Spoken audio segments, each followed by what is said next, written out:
Busy ngayon ng mga bata. Luluto sila ng banana chips para sa APP5. Nakapagbibenta ng natatanging paninda.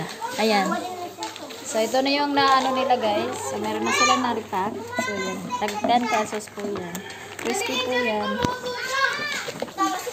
Okay, so, yun. Busy na mga bata.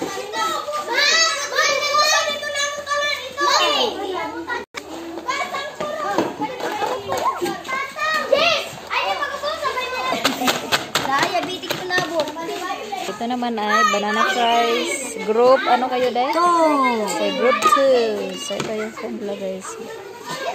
Worth 10 pesos or 5 pesos? 5. Okay, 5 pesos lang daw. 10 daw. Okay, 10. Final, 10 pesos. So, lalagyan pa nila ng cheese.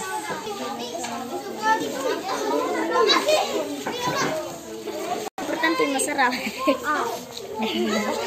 Marasa man. Marasa ito. Bala masakit ang mata. Basta mo. Okay na. Bala na dapat pag-uman. Oh, rasa na ito yung trabaho.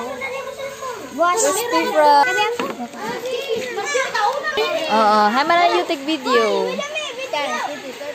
Take video ni documentation na. Mababaligyan na ka mo. Sige na kayo para may masudula tayo.